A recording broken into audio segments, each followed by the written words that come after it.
Bienvenido y bienvenida a este podcast de 10 episodios en los que trataremos de resumir en qué consisten los distintos programas y proyectos de acción social de la Escuela de Historia de la Universidad de Costa Rica. En este octavo episodio, los docentes Víctor Acuña y Héctor Lindo nos brindarán los detalles del programa que tienen a cargo, EC 613, Podcasting, Centroamérica, el presente y sus pasados.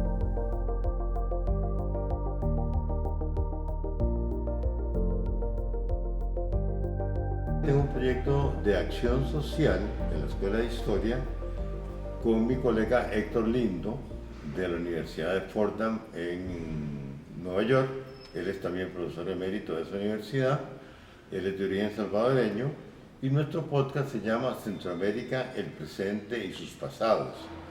El podcast intenta hacer un diálogo entre la situación actual centroamericana y la historia centroamericana. Nosotros pensamos que es necesario en esta época, en donde impera la mentira y el engaño gracias a las redes sociales, que es indispensable, nosotros creemos que es necesario, indispensable, intentar salvar espacios de diálogo con el conjunto de la población, en donde se la invita a la población a razonar, a pensar, a analizar críticamente lo que está viviendo, su historia, la relación entre su historia y lo que está viviendo, e intentar ir más allá de las mentiras, lugares comunes, estereotipos que circulan o que suelen circular en las redes sociales y también en alguna prensa. Mire, este es un tema que hemos platicado mucho con Víctor Hugo. La necesidad de introducir la reflexión histórica al debate nacional en los diferentes países de Centroamérica. Y de lo que se trata es de mostrar que al saber de historia se tienen mejores elementos de juicio para interpretar el presente y mejores elementos de juicio también para poder concebir un futuro mejor, un futuro en que no nos tropecemos necesariamente con los mismos tropiezos que hemos tenido en el pasado. Hay mucho que aprender al estudiar historia. La situación actual centroamericana es más o menos la misma que en este mundo atraviesa el mundo, que es trágicamente el camino del fascismo del siglo XXI. Nuevos autoritarismos se han ido imponiendo por todo el mundo y creo que va a haber que empezar a llamar eso neofascismo o fascismo. Esa es la situación centroamericana, con grados, un grado autoritario, protofascista, en el caso de Costa Rica con el gobierno de Rodrigo Chávez, un grado extremo, en el caso del gobierno de Bukele, de Nayib Bukele en El Salvador, y un grado, digamos, surrealista, bizarro, porque es un gobierno de extrema derecha que dice ser de izquierda, que es la dictadura que impera en Nicaragua en este momento, dirigida por la familia Ortega Murillo. La situación del mundo es terrible, ciertamente, y tenemos grandes desafíos, pero por ahora, si hablamos en términos futbolísticos, el partido que juega la democracia contra este fascismo que se está imponiendo, aparentemente lo va perdiendo la democracia. Entonces, lo que queremos es resaltar la importancia que tiene esa memoria histórica para comprender nuestra situación actual. Y también, de alguna manera, creo yo que implícito está el transmitir ese entusiasmo que tenemos la historia como una disciplina viva, como una disciplina importante para nuestra comprensión del mundo. Por algo hemos escogido esto como profesión, ¿no? Y también, en general, a todos nos conviene saber de dónde venimos, saber cómo se ha forjado nuestra identidad. Yo creo que ese entusiasmo que tenemos ambos, de alguna manera se transmite y esperemos que sea contagioso. La verdad que es un formato muy flexible que nos permite llegar a un público mucho más amplio del que estamos acostumbrados. Nos permite llegar a gente no solo en Costa Rica, sino que en otras partes de Centroamérica y según hemos visto, inclusive fuera de la región. Además, es un formato que la gente puede escuchar con calma. Pueden estar en el automóvil, pueden estar en su casa y a la hora en que les resulte más conveniente lo pueden escuchar y es fácil de encontrar en diferentes plataformas. Nosotros nos sentimos muy satisfechos en el equipo del podcast, somos varias personas, porque hemos encontrado un gran respaldo de parte de la Vicerrectoría de Acción Social, de la Escuela de Historia indiscutiblemente, y también de la radio de la Universidad de Costa Rica. En ese sentido sentimos que esas partes integrantes de la Universidad de Costa Rica reconocen la importancia del trabajo que hacemos nosotros para, digamos, como proyección hacia la comunidad costarricense y hacia la comunidad centroamericana, tanto la centroamericana de Centroamérica como la comunidad centroamericana de las diásporas y principalmente de la diáspora que vive en Estados Unidos. Ahora, ¿cuál es la importancia o el sentido de este trabajo? Personalmente yo estimo que en la época actual de crisis tan profunda de la tradición de la Ilustración, de los valores de los derechos humanos, de la democracia, de la idea de institucionalidad, debiera ser prioridad, altísima prioridad para la Universidad de Costa Rica desarrollar el trabajo de acción social.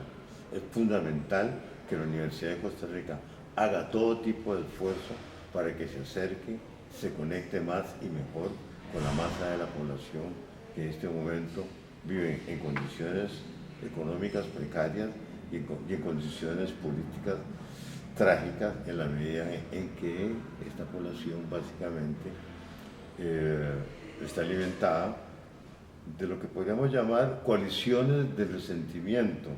En esta época no hay esperanza, pero sí hay muchos resentimientos y hay mucha gente que hace política y los políticos que intentan destacarse en la vida política, por ejemplo, los que pretenden ser presidentes, lo que hacen básicamente es fomentar el resentimiento, no la esperanza. Odio contra la diferencia, odio contra las personas que no son distintas, odio especialmente contra las mujeres, eso me impresiona mucho, esa actitud tan rotunda contra los derechos de las mujeres y en general desprecio a lo que sería un verdadero Estado de Derecho. Entonces yo creo pues, que hay una gran tarea de parte de nosotros en la Universidad de Costa Rica de fomentar, precisamente de luchar para abrir un espacio de credibilidad y de presencia al Estado de Derecho, a los derechos humanos, a los derechos de las personas diferentes, a los derechos de las mujeres y al derecho que tiene la ciudadanía a estar bien informada y no alimentada de resentimientos. Y a juzgar por la respuesta que hemos recibido, pues ha sido una idea bastante exitosa. Nos llegan comentarios en las redes sociales de gente de todas las edades, de muchachos, de muchachas que algo les ha interesado y también de colegas. Y curiosamente, una cosa que ha sido sorprendente para nosotros es que inclusive en otros países del mundo hay colegas que dan cursos sobre Centroamérica que lo utilizan como herramienta. Y nos decía uno que es más fácil en estos días asignar un podcast que asignar un artículo, que muchas veces los artículos son difíciles de encontrar y le resultan más engorrosos o más aburridos tal vez para leer. Y el podcast parece muy dinámico y pues nuestros colegas aparentemente confían en que la calidad del producto es adecuada para sus clases. El podcast se hace de la siguiente manera. Nosotros vamos haciendo una lectura de la coyuntura y sobre la base de la lectura de la coyuntura le interrogamos a la historia qué diálogo se podría establecer entre la historia, entre el pasado de América Central, que es sobre todo el pasado de los siglos XIX y XX, y la coyuntura que se va viviendo.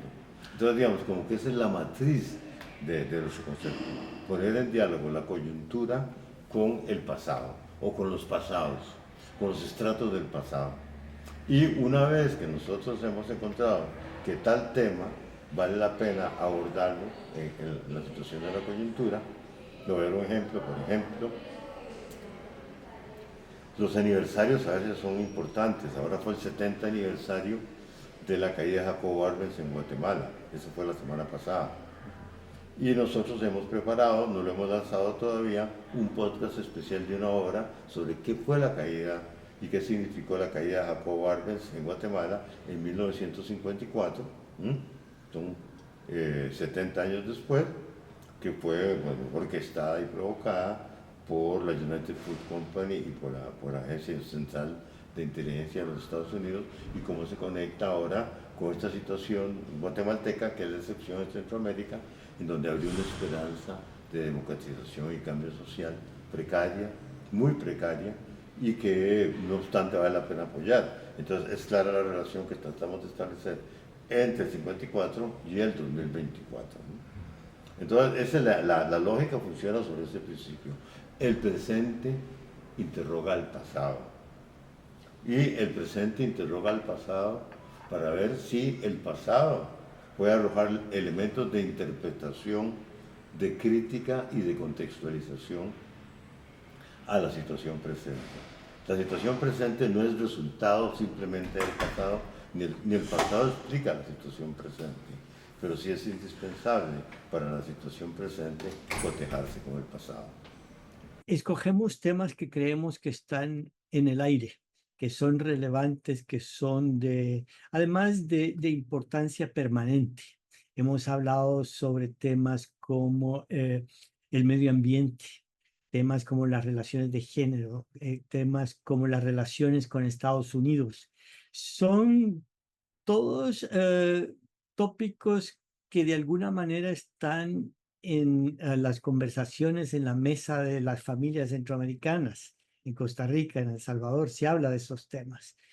Y nuestra esperanza es que participamos en esa conversación, llegamos a esas mesas y de alguna manera quienes nos han escuchado absorben alguna idea, alguna inquietud que puedan compartir, que puedan introducir en su participación en diferentes discusiones.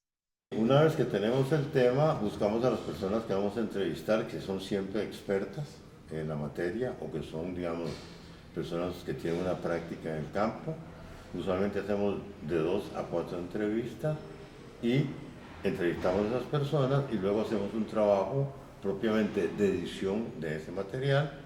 Ese material es editado por Héctor y por mí y se lo entregamos al equipo de producción. Ese equipo de producción está integrado por 3 personas y ellos se encargan de armar el podcast hasta que llega el técnico sonido y le da el acabado final al podcast y trata de mejorar la calidad del sonido, etcétera, etcétera, etcétera. Otro índice, creo yo, que no es malo del éxito que ha tenido, al menos entre gente académica, es que la respuesta de las personas que invitamos para entrevistas, en el 99% de los casos es positiva. En los próximos episodios se detallan cada uno de los proyectos de acción social de la Escuela de Historia. Siga las redes sociales de la escuela para tener acceso a los nuevos contenidos. Este podcast es una actividad del TC 160, pasado y presente de las comunidades costarricenses.